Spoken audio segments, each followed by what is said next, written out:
47వ కీర్తన 2వ వచనంలో రాయబడిన మాట, 95వ నామముగా యెరూషలేమును కట్టువాడు.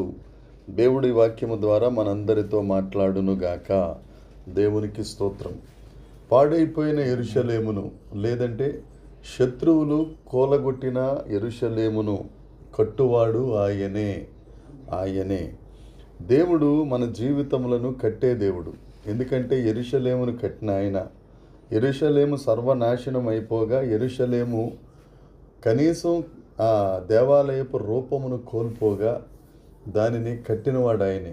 ఆయన మన వ్యక్తిగత జీవితాలను కడతారు, మన కుటుంబ జీవితాలను కడతారు, మన సంఘ జీవితంలోని కడతారు. మనం నమ్మినట్లయితే తప్పక మన జీవితంలోని కట్టే ఏకైక దేవుడు మాత్రం యేసుక్రీస్తు ప్రభు ఒక్కరే. హెబ్రీ పత్రిక 3వ అధ్యాయము 2వ వచనంలో ఒక మంచి మాట ఉంటుందండి. హెబ్రీ పత్రిక 3వ అధ్యాయము 2వ వచనం, దేవుని ఇల్లంతటిలో మోషే నమ్మకముగా ఉన్నట్లు ఈయన కూడా తను నియమించిన వారికి నమ్మకముగా ఉండెను. తర్వాత 3వ వచనం కూడా, ప్రతి ఇల్లును ఎవడైనా ఒకని చేత కట్టబడుతుంది, సమస్తమును కట్టినవాడు దేవుడే. దేవునికి స్తోత్రం. సమస్తమును కట్టినవాడు ఆయనే. మన బాల్యం నుండి తల్లి గర్భమందు మనం రూపింపబడక ముందు నుంచి మనకంటూ తల్లి గర్భంలో ఒక రూపమును కట్టినవాడు ఆయనే. తల్లి ప్రసవించిన తరువాత ఈ భూలోకానికి రావడానికి కృప చూపినవాడు ఆయనే. మన జీవితంలో నిర్మించినవాడు ఆయనే. మన కుటుంబ జీవితంలోనికి మనల్ని చేర్చినవాడు ఆయనే.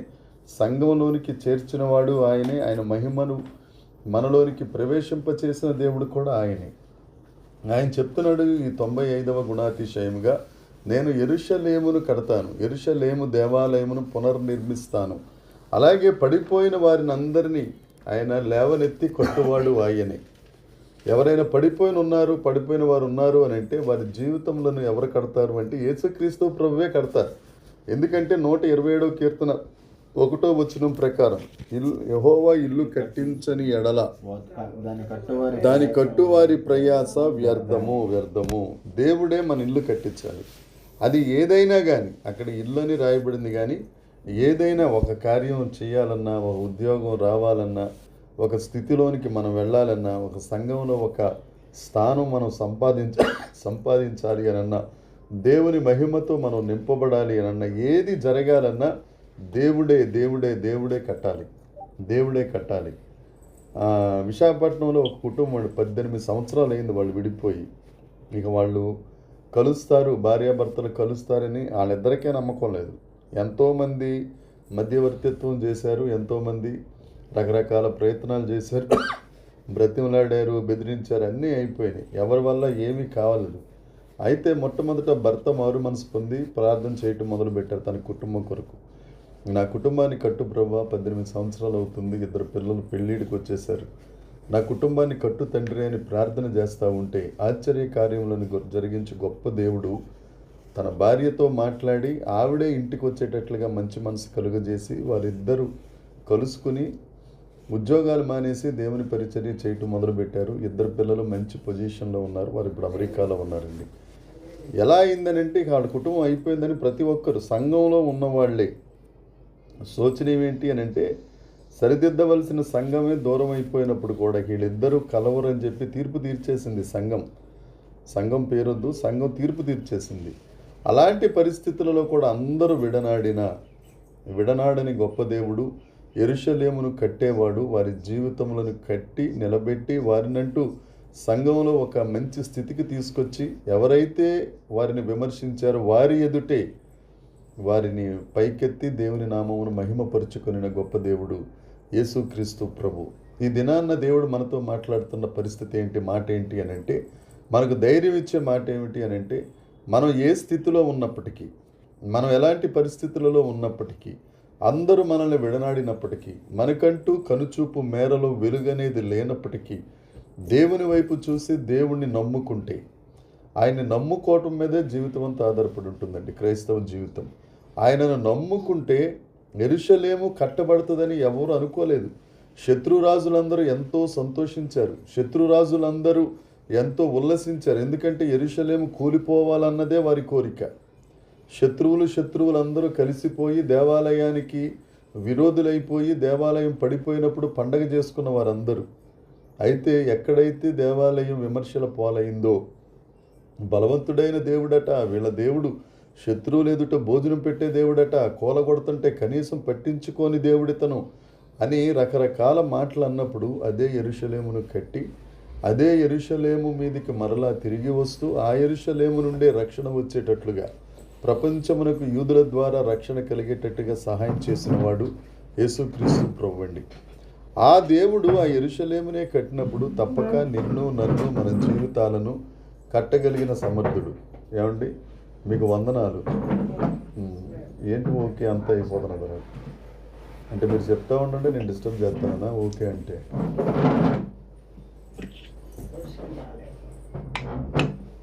మీరు సమర్థించుకోవాలమ్మా.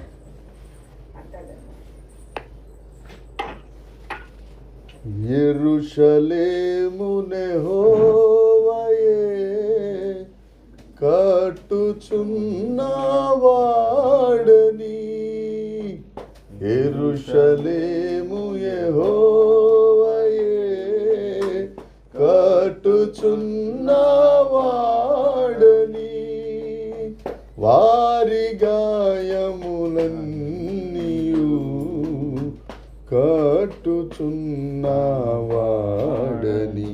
దేవునికి స్తోత్రము గానము చేయుటయే మంచిది, మనమందరము స్తుతి గానము చేయుటయే మంచిది. దేవునికి స్తోత్రం. ఆయన యెరూషలేమును కట్టే గొప్ప దేవుడు ఆయన. మనం ఆయన మీద నమ్మకం పెట్టుకున్నట్లయితే, ఆ దేవుని మీద మన యొక్క ఆశను పెట్టుకున్నట్లయితే ఎలాంటి పరిస్థితినైనా ఆయన కడతారు. యెరూషలేము పడిపోయినప్పుడు యెరూషలేము గోడలు కూలిపోయాయని, యెరూషలేము గోడలు కాల్చబడ్డాయని నెహెమ్యాకు తెలిస్తే, నెహెమ్యాను దేవుడు ఏర్పాటు చేసుకుని రాజు ఎదుట నెహెమ్యా పట్ల రాజుకు దయ పుట్టించి కావలసిన వాటినన్నిటిని సమకూర్చి 52 రోజుల్లో దేవాలయమును కట్టిన గొప్ప దేవుడు యేసుక్రీస్తు ప్రభు. ఆయన పడిపోతున్న దాన్ని పడిపోయినట్టుగా ఉంచే దేవుడు కాదు. ఎవరైతే ఆయన పట్ల ఆసక్తి కలిగి ఉంటారో, నెహెమ్యా గ్రంథం 1వ అధ్యాయం అంతా ఆకాశమందు ఆసీనుడైన దేవునికి నెహెమ్యా గారు చేసిన ప్రార్థన గురించే ఉంటుంది. ఆ ఆశ కలిగిన వాడు గుండెలు బాదుకున్నాడు కాబట్టి దేవుడు నెహెమ్యాకు అవకాశం ఇచ్చాడు.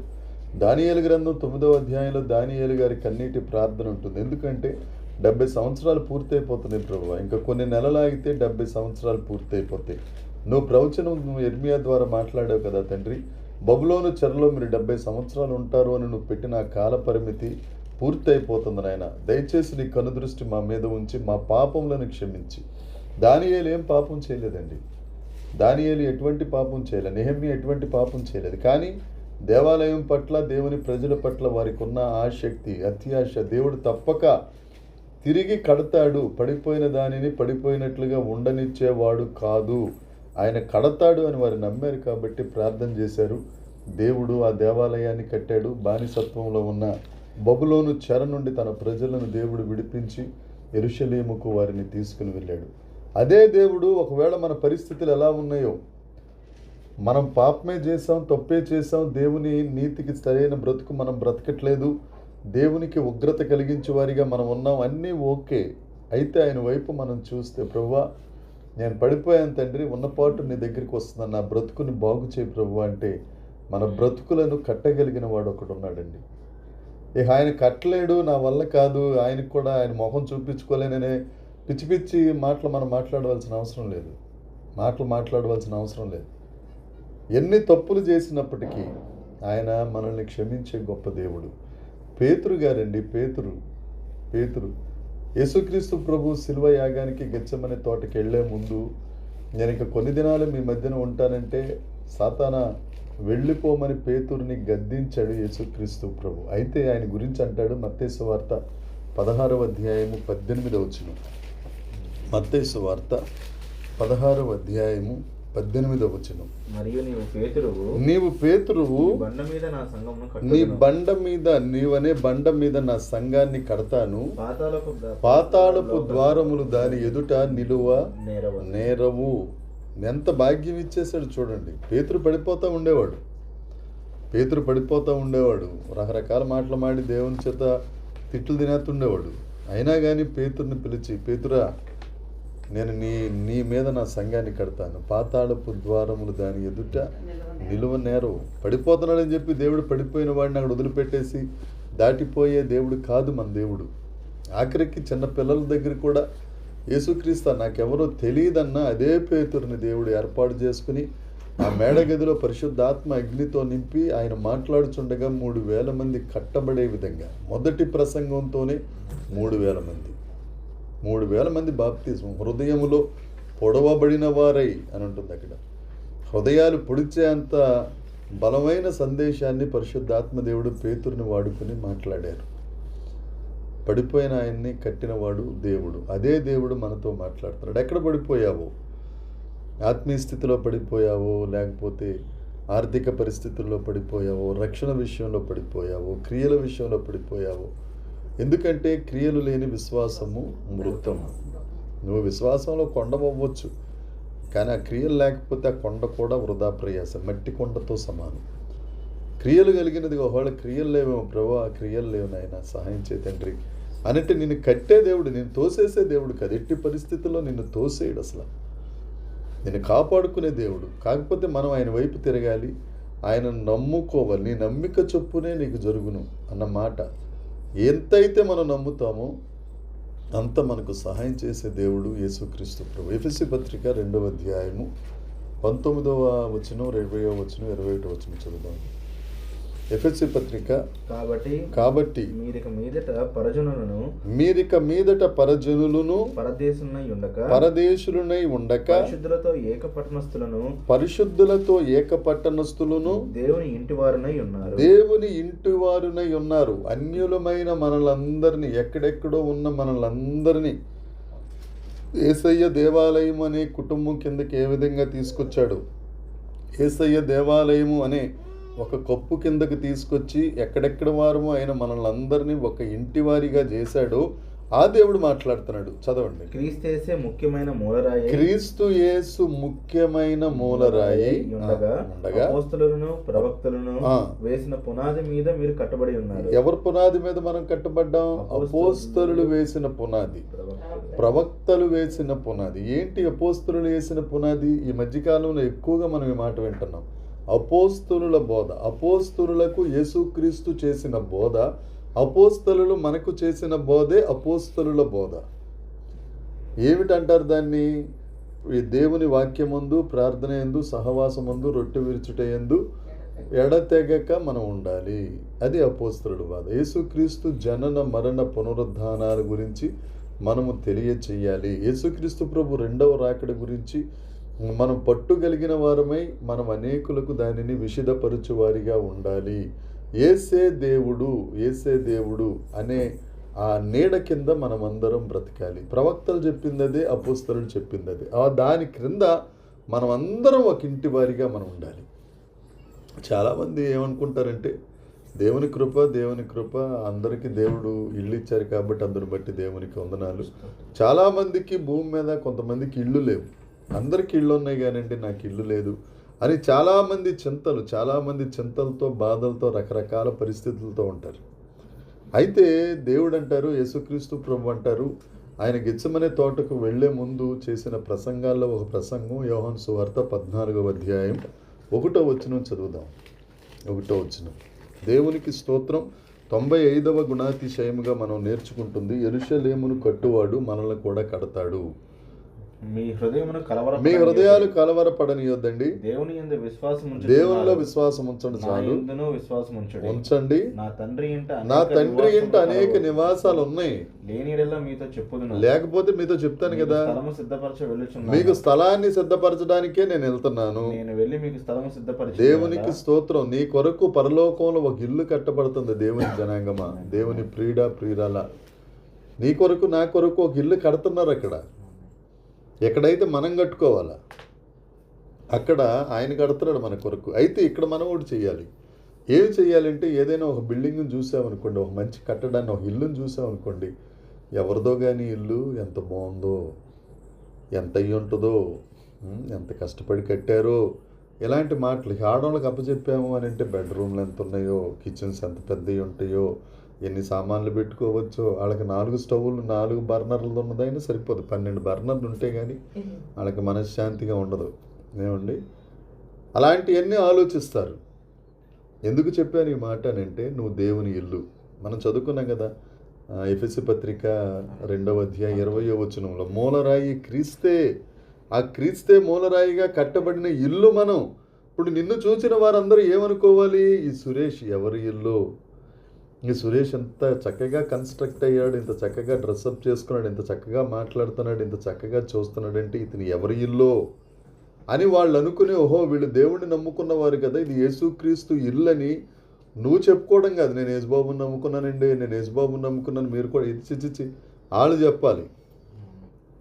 మనం మన సొంత డబ్బా కొట్టుకోవడం పోవడం, నా వల్లే అనేది ఎక్కువ. అది చచ్చిపోయి వాళ్ళు చెప్పాలి ఇది దేవుడి వల్లే అని. అప్పుడు దేవునికి మహిమ.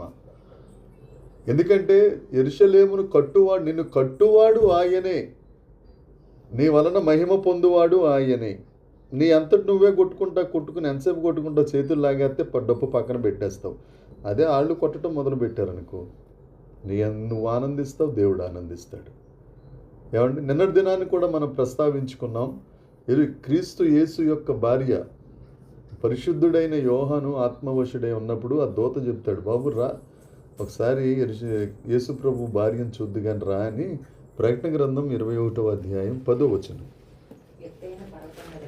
తీసుకెళ్ళి, నూతన యెరూషలేం దిగి వచ్చుచున్నది, పెండ్లి కుమార్తె వలె మహిమతో నిండి, నూతన యెరూషలేం దిగి వచ్చుచున్నది, పెండ్లి కుమార్తె వలె మహిమతో నిండి.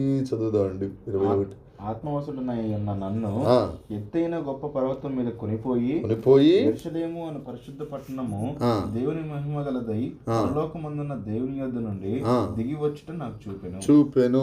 దాని అందరి వెలుగు దగదగా, దానిలో నీలో ఉన్న వెలుగు దగదగామని మెరియాల సూర్యకాంతము వంటి అమూల్య రత్నమును పోలి ఉన్నది. మనం అలా పోలి ఉండాలా. మనము దేవుని భార్యలం. నిన్ను నన్ను దేవుడు ఎలా కడతాడు అని అంటే, సిమెంటు, రాశి సిమెంటు, మహాశక్తి సిమెంటు, ఇంకేం ఉంటాయి కదా సిమెంట్లు, ఏంటయ్యారు, అది అల్ట్రాటెక్ అంట. అల్ట్రాటెక్, ఆ టెక్, ఈ టెక్లు ఏమి ఉండవు అక్కడ. అక్కడ కట్టబడేది ఏంటట, సూర్య దగదగ మెరయు సూర్యకాంతము వలె జనించుచున్న దైవ నగరం. అలాంటి రాళ్లతో నిన్ను కడతాడాయన. అమ్మా, ఆయన దగ్గర నమ్మకం పెట్టుకోవాలి. పరిశుద్ధ గ్రంథం అంతా దేని మీద ఆధారపడి ఉందంటే, 1 విమోచన, 2 నమ్మకం. పాత నిబంధన, కొత్త నిబంధన, అంతే. నీకు విమోచన ఇచ్చాడు, ఇప్పుడు నువ్వు నమ్మాల. విమోచన ఆయన చేసేసాడు, నేను విమోచించాడు, లోకం నుంచి వేరుపరిచి నేను దేవుని ప్రజగా ఆయన చేసుకున్నాడు. ఇప్పుడు మనం నమ్మకం ఉంచాలి. ఈ నమ్మకమే మనకు అమ్మకం అయిపోతుంది. దాన్ని నమ్మకుండా, నమ్మకాన్ని జాగ్రత్తగా మనం పెట్టుకుని రోజు రోజుకి మన నమ్మకం అనే స్కేల్ పెరుగుతూ ఉండాలి. నమ్మకంలో మనం ఎదుగుతూ ఉండాలి. ఎదుగుతూ ఉన్నప్పుడు దేవుడు నీ కొరకు అక్కడ ఇల్లు కడతాడు. ఆ ఇల్లు అది భూమి మీద ఎవ్వరికీ ఉండదు, అసాధ్యము, అది ఎవరికి ఉండదు. నీకోసమే కడుతున్నాడు ఆయన, నీకోసం. ఎందుకంటే నేను నిత్య నివాసిగా చేయుట కొరకు. 95 నామ ప్రకారం యెరూషలేమును కట్టువాడు అని అంటే నిన్ను నిత్య నివాసిగా చేయటానికి ఆయన ఆశపడుతున్నాడు. నువ్వు ఉండబోయే ఇల్లు అది ఎవరికి లేని ఇల్లు. అది అక్కడ ఉండబోతున్నావు నువ్వు. దాని కొరకు మనం ప్రార్థన చెయ్యాలి. ప్రభువా, నన్ను నిత్య నివాసిగా నువ్వు చేస్తున్నావని. దేవుని గుణాతిశయములలో, దేవుని నామములలో ఒక నామము మనం త్వరలో నేర్చుకుంటాం. అది కూడా ఆయన సంపూర్ణుడు. దేవుడు సంపూర్ణుడు. ఆ సంపూర్ణుడైన దేవుడు అసంపూర్ణమైన నిన్ను నన్ను ఆయన వైపు చూసి, ఆయన మీద విశ్వాసం ఉంచి, ఆయన మీద నమ్మకం పెట్టుకుంటే నిన్ను నన్ను కూడా సంపూర్ణులుగా చేసేస్తాడు ఆయన. ఈ మధ్య ఆస్తి తగాదాల్లో వాళ్ళకి ₹1 ఎక్కువ వీళ్ళకి రూపాయి తక్కువ అయితే కోర్టులకు వెళ్ళిపోతారు. అలా ఉండదు మన దేవుని దగ్గర. అందరినీ సమాధానంగా సంపూర్ణులై ఉంటాం. మన నిత్య నివాసులు అందరూ నూతన యెరూషలేములో ఉన్న మనందరం దేవుని దగ్గర కిరీటములు బహుమతులు తీసుకుని 1000 ఏండ్ల పరిపాలనలో పాలు పంచుకుంటున్న మనం అందరం సమానమైన యోగ్యత కలిగిన వారిగా ఉంటాం. దేవునికి స్తోత్రం. ఆయన కడతాడు అలాగా. ఎలా కడతారంటే అది ఆయన ఇష్టం. ఆయన సార్వభౌమాధికారం కింద మనం ఆయన్ని ప్రశ్నించడానికి సరిపోం. ఒకటైతే నిజం, నిన్ను కడతాడు. నీవు ఆయన వైపు చూడాలి, ఆయన మీద నమ్మకం పెట్టుకోవాలి. నువ్వు ఎంత నమ్మకం పెట్టుకుంటావో యెరూషలేమును కట్టువాడు నిన్ను కడతాడు. నువ్వు ఒకవేళ అస్థిరంగా ఉండి కొద్దిగా డిప్రెషన్లో ఉన్నప్పుడు నువ్వు గుర్తు చేసుకోవాల్సిన మార్గం ఏంటి, నామం ఏంటి అని అంటే, యెరూషలేమును కట్టావు కదా ప్రభువా, నన్ను కూడా కడతావు. వీళ్ళందరూ లోకం నన్ను విడిచిన, బంధువులు నన్ను విడిచిన, ఎవరు విడిచినా నువ్వు నన్ను విడిచిపెట్టవు ప్రభువా, నన్ను కడతావు తండ్రి, నన్ను నిలబెడతావు. నువ్వు మూలరాయిగా ఉండి నేను నీ మీద కట్టపడతాను ప్రభువా. ఎందుకంటే ఇంటికి మూలరాయి, కార్నర్ స్టోర్ అంటారు దాన్ని. ఇంటికి మూలరాయి అన్నది చాలా చాలా ముఖ్యం. మన ఇంటికి మూలరాయి క్రీస్తే కదా. ఇక క్రీస్తు మీద మనం కట్టబడ్డాము అని అంటే తిరిగే లేదు, ఇక బేభత్సమే. కాబట్టి దేవుని యందు ప్రియమైన వారులారా, ఆ యెరూషలేమును కట్టే దేవుడు 147వ కీర్తన 2వ వచనం. ఆయన నమ్ముకుందాం, ఆయన నామమును బట్టి దేవునికి స్తోత్రాలు తెలియచేద్దాం. అందరం ఒకసారి దేవునికి స్తోత్రాలు తెలియచేద్దాం. యెరూషలేమును కట్టువాడు స్తోత్రం స్తోత్రం స్తోత్రం స్తోత్రం స్తోత్రం స్తోత్రం స్తోత్రం స్తోత్రం. హల్లెలూయా హల్లెలూయా హల్లెలూయా. 96వ నామము కీర్తనల గ్రంథం 77వ కీర్తన 14వ వచనం. కీర్తనల గ్రంథం 77వ కీర్తన 14వ వచనం. ఆశ్చర్యక్రియలు జరిగించు దేవుడవు నీవు. ఏంటంట ఆశ్చర్య కార్యములు, ఆశ్చర్య క్రియలు చేయు దేవుడవు నువ్వు. దేవుడు ఒక్కడే, ఆయన ఆశ్చర్యగా. అసలు దేవుడు అంటేనే ఒక డెఫినేషన్, ఒక నిర్వచనం ఏంటంటే ఆయన ఆశ్చర్యకార్యాలు చేస్తాడు, అద్భుతాలు చేస్తాడు, మహత్కార్యాలు చేస్తాడు. ఆ దేవుడే కదా ఒక దేవుడు. ఆ దేవుడే మన దేవుడు. ఆయన ఆశ్చర్యకార్యాలు చేస్తాడు. ఏంటి అలా చూస్తున్నావు? ఇవన్నీ నీకలా తెలిసిపోయినాయనా? దేవునికి స్తోత్రం. తెలిస్తే అంతే. అదే ఆశ్చర్యం. ఆశ్చర్య కార్యములు చేయువాడవు నువ్వు ఒక్కడవే ప్రభువా. మనుషులకు అన్నీ అసాధ్యమేనండి, దేవుడికి అన్నీ సాధ్యం. దేవునికి అసాధ్యమైనది లేనే లేదు. దేవునికి స్తోత్రము. మనం ఆయనను నమ్మగలిగితే మరలా చెప్తున్నాను, ఆయనను నమ్మగలిగితే మనకి చిన్నది కూడా అసాధ్యమే. ఇక్కడి నుంచి హైవే దాకా వెళ్ళడం కూడా అసాధ్యమే. ఎవడెత్తికెళ్ళిపోతాడో తెలీదు. ఏమండి, నిన్న ఉదయగిరి దగ్గర భయంకరమైన పరిస్థితి కదా. ఆ ఆటో కూడా అడ్డంగా తిరగడం, ఈయన వెళ్ళి గుద్దేయటం, ఇదంతా అసాధ్యం. కానీ దేవునికి సాధ్యం. దేవుడి మన మీద చాలా తేలిగ్గా ఎక్కడ ఉఫ్ఫు ఈ నిమిషంలో వెళ్ళిపోతాను నేను అనుకుంటాం, కానీ అంతేం ఉఫ్ఫు కాదు, నువ్వు ఉఫ్ఫు. ఏమండి, దేవునికి సాధ్యము.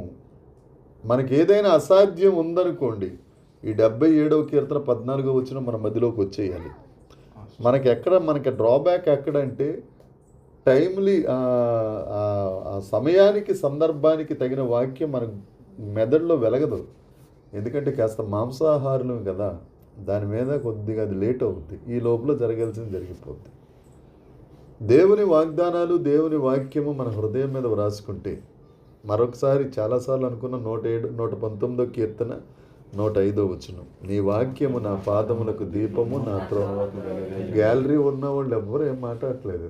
నెల టికెట్లు మేము చదివేస్తున్నాం, గ్యాలరీలో వాళ్ళు మీరే అలా సొప్పుదేటి తోలినట్టు ఉంది. మేము కింద కూర్చున్నవాడు ఒక నెల టికెట్, మీరు బాల్కనీ. చెప్పండి మీరు చెప్పండి. వాళ్ళు ఆయన ఎందుకు చెప్తారు?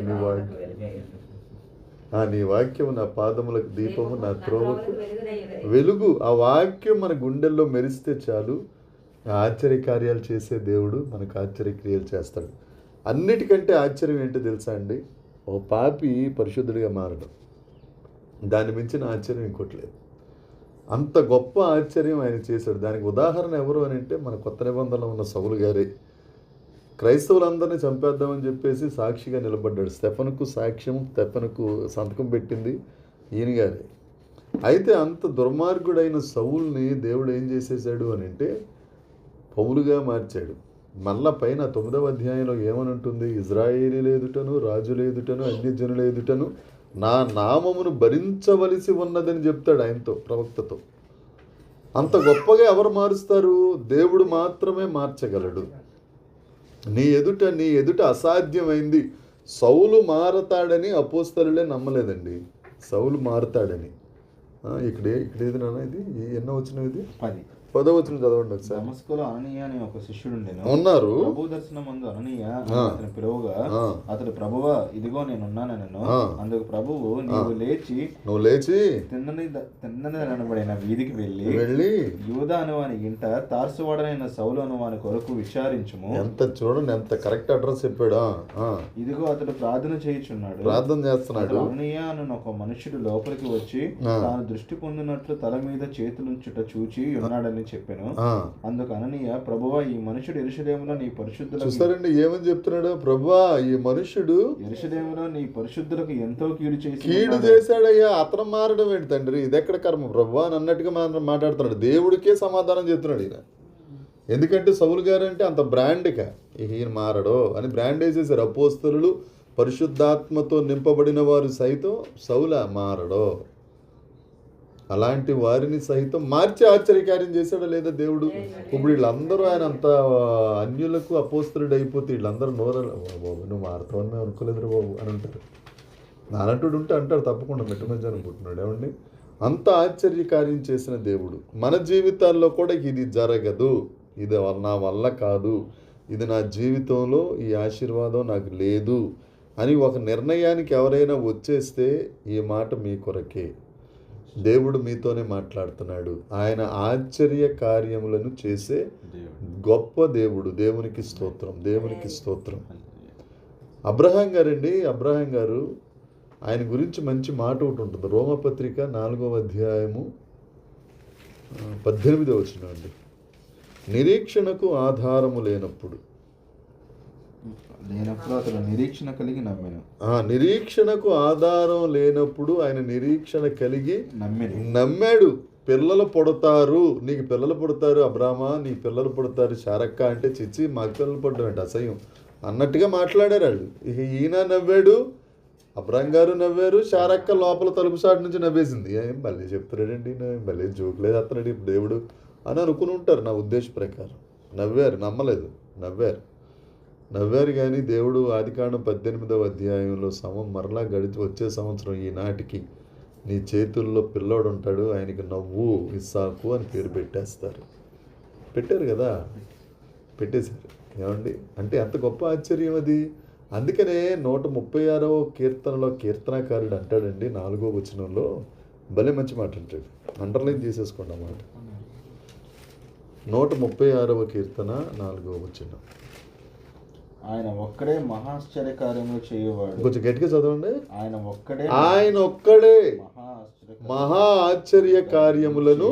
అది మన జీవితములలో అందరూ మస్తాన్ బి అక్క, ఆయన ఒక్కడే మహా ఆశ్చర్య కార్యములు చేస్తాడు. డాక్టర్లు అందరూ అంటారు కాదు, కూడదు, ఇలా చేయాల్సిందే, ఇది ప్రొసీజరే అని. సూచనకు కూడా డాక్టరే కాదు అలాగే చెప్తుంది. ఏమండి కానీ దేవుడు అంటాడు నేను ఒక్కడనే మహా ఆశ్చర్య కార్యములు చేస్తారు. ఆయన ఒక్కడే చేస్తాడు. ఆయన ఒక్కడే మహాశ్చర్య కార్యములు చేసే అంత నమ్మకం మన దగ్గర ఉండాలి. అది అక్కడ తేడా కూడా అవుతుంది. ఎర్ర సముద్రం 2 పాయలు అవ్వడం అంటే ఆశమాష. ఆయన ఒక్కడే మహాశ్చర్య కార్యం చేశాడు కాబట్టి మోషేకి అంత నమ్మకం ఉంది కాబట్టి ఆ ఒక్కడి నమ్మకం 30 లక్షల మందిని ఆ దారిలో నడిపించేసింది. ఎంత ఆశ్చర్యమండి అసలు ఆ విషయం. ఎర్ర సముద్రంలో దారి ఏర్పడడం ఏంటి, నీరు గోడలుగా నిలబడడం ఏంటి, అంత లోతైన అడుగు భాగం పైకి లేవటం, ఇవన్నీ ఆలాప్షన్ 1 నిమిషంలో జరిగిపోయినాయి అంతే. వాళ్ళు జాగ్రత్తగా యెహోవాకు గానమని పాట పాడుకుంటూ వెళ్ళిపోయారు. ఆయన ఒక్కడే మహా ఆశ్చర్య కార్యములు చేస్తారు. ఆయన తప్ప ఇంకెవరు మహా ఆశ్చర్య కార్యములు చేసేవారు ఎవ్వరూ లేరు. నీకు కావాల్సిన రక్షణ విషయంలో కానీ, నీకు కావాల్సిన ఇంటి విషయంలో కానీ, నీకు కావాల్సిన పరిస్థితుల విషయంలో కానీ ఆయన ఒక్కడే మహా ఆశ్చర్యకార్యం చేస్తాడు. నీ భర్త మారాలి అని అన్నా ఆయన ఒక్కడే చేస్తాడు. భార్య మారాలి అన్నా ఆశ్చర్యకార్యం చేస్తాడు. పిల్లలు మారాలి అన్నా ఆశ్చర్యకార్యం. ఏది మారాలన్నా సంఘం అభివృద్ధి కావాలన్నా ఆయన ఒక్కడే మహా ఆశ్చర్య కార్యమును చేస్తారు. అదే కీర్తనల గ్రంథంలో 74వ కీర్తన మరలా 18వ వచనం కూడా చూడండి. 74వ కీర్తన అండి, 74, 72 ఇక్కడ ఎక్కడ ఉంటుంది చూడండి. ఇదేదో చూడండి, చూడండి ఎన్నో కీర్తన అది, 72వ కీర్తన 18. దేవుడైన యెహోవా ఇశ్రాయేలు యొక్క దేవుడు స్తుతింపబడును గాక. ఆయన మాత్రమే ఆశ్చర్యకార్యం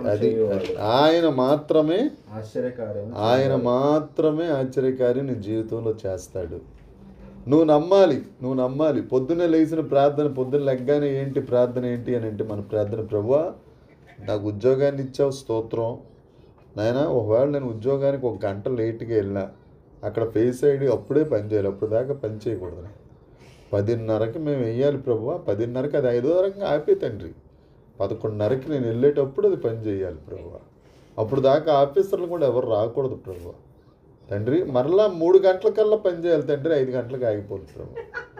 ఇదే ప్రార్థన కాదు. మనం చేయవలసిన ప్రార్థన ఏంటి అని అంటే 136వ కీర్తన బట్టి 72వ కీర్తన బట్టి నువ్వు ఒక్కడవే ఆశ్చర్యకార్యాలు చేస్తావు కదా ప్రభువా, ప్రతిదినం చేయవలసిన ప్రార్థన, ఈ దినం నా జీవితంలో ఆశ్చర్యకార్యం చేయి తండ్రి. ఆమెను అంటలేదు ఎవరు, మనం పొద్దున్న లేవగానే చేయాల్సిన ప్రార్థన. ఎంత గౌరవం మీకు, నేను చెప్పిన వెంటనే ఆయన వేస్తారు ఏమండి. పొద్దున్న లెగ్గానే చేయాల్సిన ప్రేయర్ పాయింట్ ఏంటంటే నా జీవితంలో, నా కుటుంబంలో, నా ఒక ఆశ్చర్యకార్యం జరిగించు ప్రభు. ఎందుకంటే నువ్వు ఒక్కడవే చేయగలవు నాయన, ఇది ఎవరు చేయలేరు తండ్రి, మా పాస్టర్ కూడా చేయలేడు, నువ్వు ఒక్కడవే చేయగలవు, నువ్వు చేయి నాయన, నా జీవితంలో ఒక ఆశ్చర్యకార్యం చేయి అని దేవుడు ఆశ్చర్యకార్యం చూస్తాడు అని చెప్పి మనకు కనిపెట్టాల. ఇక్కడి నుంచి వెళ్ళిపోయింది అలాగని చెప్పేసి ఎఫ్ఆర్ఎస్లో ఆగిపోవాలి, పిచ్చి చేయకండి. అది 9 గంటల కాలం 9 మీరు కరెక్ట్గా అడుగు పెడుతున్నప్పుడు ఆగిపోతాయి. మీరు ఎఫ్ఆర్ఎస్ వేద్దామని తీసేటప్పుడు ఆగిపోతాయి. కాబట్టి అలాంటి చేయొద్దు. న్యాయమైన ఆశ్చర్యకార్యం సహాయం చేతండ్రి. ఈవిడ ట్రాన్స్ఫర్ అయిపోతుంది బాబు, రకరకాల ప్రయత్నాలు చేస్తుంది, కానీ నా ప్రార్థన అదే. నిజంగా చెప్తున్నాను, ఆశ్చర్యకార్యం చేస్తాడు దేవుడు. 5 సంవత్సరాలు ఉన్నవాళ్ళని ఎత్తి అవతల వేసేయాలి అనేది ఆర్డర్, మనం కాదనలేము. గవర్నమెంట్ ఆర్డర్కి మనం ఒప్పుకోవాలి, కానీ దేవుడు ఆశ్చర్యకార్యం చేస్తాడు కదా. ఆయన ఒక్కడే 136 కీర్తనలు ఏముందండి, ఆయన ఒక్కడే మహా ఆశ్చర్యకార్యములు చేస్తాడని అక్కడ ఉంది. 72:18 ఆయన మాత్రమే ఆశ్చర్యకార్యము చేస్తారు. ప్రతిరోజు చేస్తారండి. యేసుప్రభుని ఒక పెళ్ళికి పిలిచారు. ఎక్కడుంది అది? లోకాసు వార్త 2వ అధ్యాయంలో ఉంది, యోహానులోనండి. యోహాను సువార్త 2వ అధ్యాయంలో పెళ్ళికి పిలిచారండి. పెళ్ళికి వెళ్ళిన తర్వాత ఎవరేం చేస్తారు? అక్షంతలు వేసేసి భోజనాలు పెట్టేసి ఆయన ఇచ్చే ద్రాక్షరసం తాగేసి వచ్చేస్తారు, ఎంతో కొంత చేతిలో పెట్టి. కానీ అక్కడికి వెళ్ళిన తర్వాత ద్రాక్షారసం అయిపోయింది. అమ్మగారు వచ్చి, బాబు ద్రాక్షారసం అయిపోయిందంటే కొస్తే ఏదో చెయ్యి అని అంటే, నా టైం ఇంకా రాలేదన్నారు ఈయన. అక్కడ ఉన్న పనులను పిలిచి, బాబు ఆయన అలాగే అంటాడు కానీ ఏదో చేయండి అయ్యా, మీరు ఆయన చెప్పింది చేయండి. నమ్మకం, ఆ నమ్మకమే మనకు ఉండాలి. మరియమ్మ గారికి యేసు ప్రభు పట్ల ఉన్న నమ్మకం, ఆయన అలాగే అంటాడు కానీ ఆయన చెప్పింది చేయండి, మీకు ఎందుకు అయిపోద్ది కదా అంతే. తీసుకొచ్చి నీళ్లు పోశారు ఆ బాణంలో. అప్పుడు దాకా రంగు రుచి వాసన లేదు, చప్పగా ఉన్నాయి నీళ్లు. ఆ ద్రాక్షారసం చప్పగా ఉంది పాపం. ఏమంటే అప్పుడు దాకా చప్పగా ఉన్నదాన్ని మధురంగా మార్చేశాడు అంతే దేవుడు. దేవునికి స్తోత్రం. మొట్టమొదటి సూచక క్రియ అని రాయబడి ఉంటుంది ఇక్కడ. ఆయన చేసిన మొదటి సూచక్రియ, డేలో చేసిన మొదటి సూచక్రియ అది. మరి ఎన్ని చేశాడో ఆ తర్వాత ఆ రోజులో కదా, అదే చేస్తాడు కదా మన జీవితంలో. మన డే ఆయన లేకుండా, ఆయన ఆశ్చర్యకార్యం లేకుండా మన డే చప్పగా ఉంటుంది. రుచి ఉండదు, పసి ఉండదు, ఉప్పు ఉండదు, కారం ఉండదు. నేనంటే ఉప్పు కారం అంటే మీరు కూరల దగ్గరికి వెళ్ళిపోకండి, మన జీవితంలో సంగతి ఏమండి. కానీ ఆయన ఆశ్చర్యకార్యం చేస్తే రంగు వచ్చేస్తుంది, రుచి వచ్చేస్తుంది. 3 రోజెస్ టీలాగా అయిపోద్ది అంతే, రంగు రుచి వాసన. మీకు ఇవన్నీ ఎలా తెలుసు పాస్టర్ గారిని అడగండి. దేవుడి స్తోత్రం. దేవుడు ఆశ్చర్యకార్యాన్ని చేసే దేవుడు. ఆయన పాపిని పరిశుద్ధుడిగా మార్చగలడు, కన్యకను తల్లిగా మార్చగలడు, మట్టిని ఆయన స్వరం వినేదానిగా చేయగలడు. ఏమండి, ఆదికాండం 1:3 ప్రకారం ఆయన శూన్యంతో చెప్పితే వెలుగు వచ్చేటట్టుగా చేయగలడు. ఇవన్నీ ఆశ్చర్యకార్యాలే. ఇవన్నీ మనకి బాగా తెలిసినవి కానీ మనకి టైంకి గుర్తురావు అంతే. ఆయన పాపిని పరిశుద్ధుడిగా చేసేస్తాడు, కన్య మరియను పిల్లల తల్లిగా చేసేసాడు. ఆమె స్త్రీలలో ఆశీర్వదించబడినది. ఈ రోజుకి కూడా ఎప్పటి వరకు ఆయన రాకడ పర్యంతం స్త్రీలలో ఆశీర్వదించబడింది ఎవరంటే ఆ కన్యకే. కన్యక గర్భవతి అవుతుంది అనేది సైన్స్ ప్రకారం కదా, మరి చేశాడు కదా. ఆయన ఆశ్చర్యకార్యం చేస్తాడు. ఇది అవ్వదు, ఇది అవ్వదు, ఇది కుదరదు, చేస్తాడు దేవుడు. దేవునికి స్తోత్రం. ఆయన మీద ఆశ పెట్టుకోవాలి మనం, ఆయన వైపు చూడాలి. మనం చూస్తే ప్రతి జీవితం ఆనందమయమే, ప్రతి జీవితంలో ఆశ్చర్యకార్యాలే. దేవునికి స్తోత్రం. 95వ నామము యెరూషలేమును కట్టువాడు. 96వ నామము ఆశ్చర్య కార్యములు చేసే దేవుడు. ఇది కూడా చూసుకొని మనం ముగించుకుందామండి, అలాగే అయిన లేట్ అయింది కాబట్టి. 97వ నామము పిల్లలను ఆశీర్వదించు దేవుడు. పిల్లలను 147వ కీర్తన 13వ వచనం 14వ వచనం. 147వ కీర్తన 13వ వచనం. నీ గుమ్మముల గడియలు బలపరుచున్నారు. మధ్యను నీ పిల్లలను ఆశీర్వదించి, పిల్లలను ఆశీర్వదించే దేవుడు. ఇక్కడ ఉన్న వాళ్ళందరూ పిల్లలు కలిగిన వాళ్ళు. మీ పిల్లలు ఆశీర్వదించబడాలి అని అంటే దేవుడు ఒక్కడే ఆశీర్వదించాలి. పరిశుద్ధ గ్రంథంలో పిల్లల్ని ఆశీర్వదిస్తాడు అని ఎన్ని వాగ్దానాలు ఉన్నాయో ఎవరికన్నా తెలిస్తే ఒకసారి ప్లీజ్. పరిశుద్ధ గ్రంథంలో పిల్లల్ని ఆశీర్వదిస్తాడు.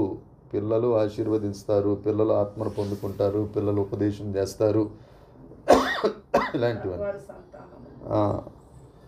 40 వచనాలు ఉన్నాయండి. 40 వచనాలు ఉన్నాయి పిల్లల గురించి.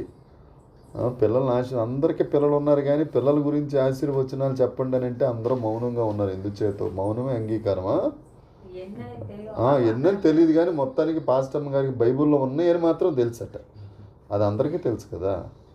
పిల్లలను ఆశీర్వదించే దేవుడు మన దేవుడు. పిల్లల్ని ఆశీర్వదిస్తాడు, కృప చూపిస్తాడు. ఆయన ఇచ్చిన ఆజ్ఞలలో ఒక ఆజ్ఞ చదువుకుందాం. నిర్గమాకాండం 20వ అధ్యాయము 5వ వచనం. నిర్గమాకాండం 20వ అధ్యాయం 5వ వచనం. ఏలయనగా దేవుడైన యెహోవానగు నేను రోషం గల దేవుడను. నన్ను ద్వేషించు వారి విషయములో 3-4 తరముల వరకు 3-4 తరాల దాకా తండ్రుల దోషమును కుమారుల మీదకి రప్పించుచు. ఎవరి దోషం అండి? తండ్రుల దోషం. తండ్రుల దోషము కుమారుల మీదకి, తల్లుల దోషము కాదు. అమ్మా జాగ్రత్తగా వినండి సంగమా. అందుకే ధ్యానిస్తా చదువుకోవాలి బైబుల్. తండ్రుల దోషము కుమారుల మీదకి, కుమార్తెల మీదకి అంటే పిల్లల మీదకి రప్పించుచు నన్ను ప్రేమించి నా ఆజ్ఞలను గైకొని వారిని తరముల వరకు కరుణించువాడు. 1000 తరాల దాకా కరుణిస్తాడు. తండ్రులు తప్పు చేస్తే గనక ఆ దోషం 3-4 తరాల దాకా ఉంటది. అంటే మన తర్వాత ఒక 3-4 తరాలు ఆ దోషాన్ని అనుభవిస్తారు. కాబట్టి తల్లులు ఏం చేయాలి? చెప్పట్లేదు. తండ్రులు చేసిన దోషం నా పిల్లల మీదకి రాకూడదు ప్రభు అని ప్రార్థన చెయ్యాలి. అందుకనే యేసుక్రీస్తు ప్రభు సిలువ వేస్తున్నప్పుడు ఒక మాట అన్నారు. కాదండి, లోకాసు వార్త 23:28. లోకాసు వార్త అది సంగతి. ఎందుకు చెప్పాడు వాళ్ళకి? యెరూషలేము కన్యక, యెరూషలేము స్త్రీలతో, అమ్మా నా కోసం ఏడ్చేయటం కాదమ్మా, గుడ్ ఫ్రైడే వచ్చిందంటే కచ్చీపులు కొంగులు తడిచిపోతున్నాయి తెల్లే, మీరు నా కోసం ఏడవకండి, మీకోసం మీ అక్కడ ఉన్న తండ్రుల కోసం ఎందుకు చెప్పలేదు దేవుడు? ఏమండి సుజన్ గారు, తండ్రులకి ఎందుకు చెప్పలేదు? తల్లులకి ఎందుకు చెప్పాడు? ఎందుకు చెప్పాడంటే వచనాన్ని బట్టే. నిర్గమాకాండం 20వ అధ్యాయం ఇది ఇక్కడి నుంచి అక్కడికి ఉన్న లింక్. దేవుని స్తోత్రం. అందుకే పరిశుద్ధ గ్రంథం పరమ గ్రంథం, గ్రంథాలలో గ్రంథరాజము. దేవునికి స్తోత్రం. దీన్ని మించిన గ్రంథమే లేదు. అది తెలియని వారికి చేదుగా ఉంటుంది కానీ తెలిసిన వారికి క్రొవ్వు మెదడు దొరికినట్లుగా ఉంటుంది. అందుకే పదే చెప్పే మాట ఏంటంటే వాక్యాన్ని మనసు పెట్టి చదవాలి. దేవునికి స్తోత్రం. తండ్రుల దోషం కుమారుల మీదకి రాకుండా ఉండాలి అని అంటే యేసుబాబే చెప్పాడు, అమ్మా మీ పిల్లల కోసం ప్రార్థన చేయండి తల్లి. విలాప వాక్యాల్లో ఇర్మియా చెప్పాడు, మీ పిల్లల్ని బండకేసి కొట్టండి. అంటే కాళ్ళు పెట్టుకుని బండకేసి సాగిరేవకేసి కొట్టమని కాదు, క్రీస్తు అనే బండకేసి కొట్టండి. అరే సచినుడా అని అనకూడదు. అలా నీ మాట ప్రకారం అయిపోతాడు. కాబట్టి కొట్టాలి. ఎందుకనంటే తండ్రులందరూ ఆ న్యాయ సభలో పిలాతు ముందు నిలబడి ఈ తప్పు నాకు నా కుటుంబం మీద ఉండొద్దు, నేను చేతులు కడిగేసుకుంటాను పిలాత్ అంటే అక్కడ ఉన్న వాళ్ళందరూ వేసిన కేకలేంటి, నువ్వు నీ మీద ఉండదులే మా మీదను. అది సంగతి. ఈ మాట అంటాడని నిర్గమాకాండంలో సీనాయి పర్వతం మీద ఉన్నప్పుడే దేవుడు, తండ్రి అయిన దేవుడు ఎరిగి ఆ మాట చెప్పాడు. మన పిల్లల కోసం తండ్రుల దోషం నా పిల్లల మీదకి రాకూడదు ప్రభువా. బయటకు వెళ్ళిన తర్వాత తండ్రులు ఏం చేస్తున్నారో మాకు తెలియట్లేదు ప్రభువా. తండ్రి నా పిల్లలు క్షేమంగా ఉండాలి తండ్రి అని ప్రార్థన చెయ్యాలి. అప్పుడు దేవుడు పరమందున్న ప్రార్థన ఆలకించే దేవుడు. ప్రార్థన ఆలకించి పిల్లలను ఆశీర్వదించు బలపరచే నీ గుమ్మముల్ అని మనం పాట పాడతాం కదా. దేవునికి స్తోత్రం.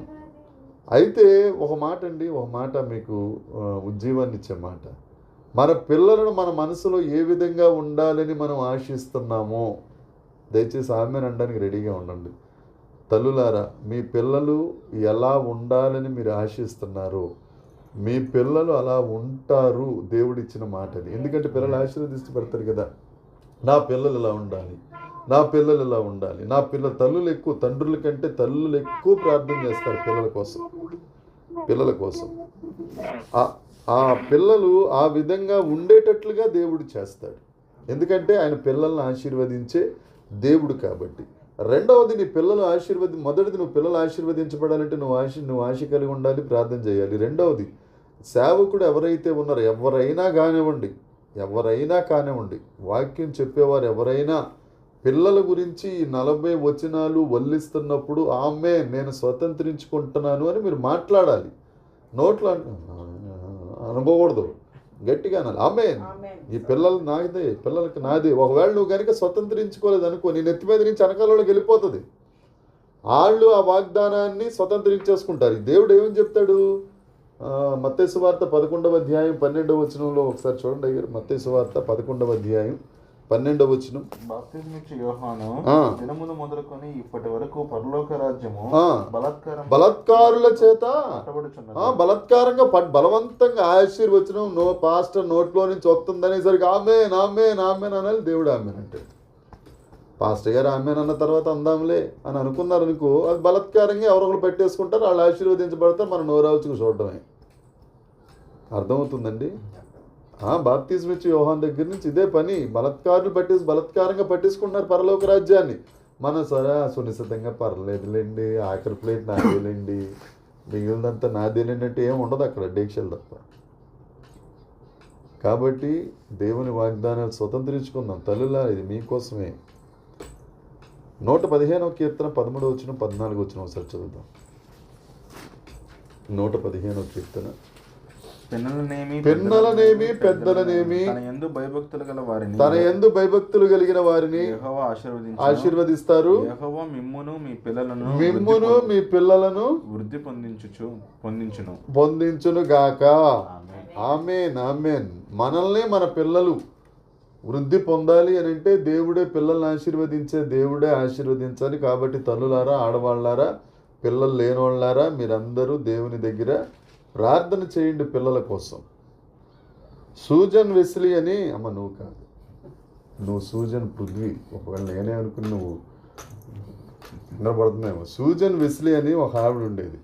ఆవిడ గారికి ఒకటి తక్కువ 20 మంది పిల్లలు. అంటే ఎంతమంది? 19 మంది పిల్లలు. 19 మంది కోసం వాళ్ళు నిద్రపోయిన తర్వాత ఈవిడ నిద్ర మానుకుని 19 మంది కోసం ప్రార్థన చేసేదండి. 19 మంది దగ్గర ఒక్కొక్కడి కోసం ఒక 5 నిమిషాలు ప్రార్థన చేసింది అనుకో, సుమారు 2 గంటలు అయిపోద్ది. ఏమండి? 2 గంటలు అయిపోద్ది ప్రార్థన చేసరికి. తర్వాత తన వ్యక్తిగత ప్రార్థన చేసుకోవాలి. మళ్ళీ పొద్దున్నే లేచి టిఫిన్ ఎంతమందికి పెట్టాలి? 19 మందికి. మధ్యాహ్నం క్యారేజీ ఎంతమందికి కట్టాలి? 19. రాత్రి భోజనం ఎంతమందికి? ఆడ ప్లేట్లు ఎన్ని ఉంటాయి? ఇవన్నీ తోమి ఇలా బట్టలు ఉతికి ఇవన్నీ అయ్యేసరికి ఆ సూజన్ వెస్లీ పరిస్థితి ఏమైపోయేదో. ఇప్పుడు 2-3 పిల్లలకి 2 వద్దు, ఒక్కరు ముద్దు. 2 వద్దు, ఒకరు ముద్దు. ఒకరి దగ్గరికి వచ్చింది రేపు, ఆల్రెడీ వచ్చేసింది. పిల్లలు మాకు వద్దు ఆఖరిది. ఏమండి? ఇప్పుడు ఆవిడ సూజన్ వెస్లీ అన్నాడు 19 మందికి అండి. పొద్దున్న మధ్యాహ్నం సాయంత్రం అలా కడగాల, బట్టలు ఉతకాలి. ఒకడు కయ్యి అంటే, ఒకడు కూ అంటాడు, కీ అంటాడు, కీ అంటాడు. ఒకడు ఈ గుణవంతం అంతా ఇక్కడే ఉంటుంది. బట్టలు ఉతకాలి, ఇన్ని చెయ్యాలి. మళ్ళీ పడుకున్న తర్వాత వీళ్ళ మీద నెత్తి మీద పెట్టి ప్రార్థన చేసి ప్రభు నాయన వీళ్ళందరూ ఒక్కడ కూడా తాగుబోతు అవ్వలేదు, ఒక్కడ పనికిరాని అవ్వలేదు, అందరూ సేవకులు అయిపోయారు. అందులో జాన్ వెస్లీ అన్న ఆయన పెద్ద సేవకుడు, చార్ల్స్ వెస్లీ అన్న ఆయన వెస్లీ సంఘానికి ఆయన స్థాపకుడు అయిపోయాడు. ఏమండి, తల్లులు చేయవలసిన పని ఇది. ఏమండి, తల్లులు చేయవలసిన పని. తరువాత కనాను స్త్రీ, తూరు సీదోను ప్రాంతం నుంచి ఒక కనాను స్త్రీ యేసు ప్రభు దగ్గరికి వచ్చింది. ఎందుకు వచ్చింది? దీవించమనా, నా కూతురికి ఏం పట్టింది?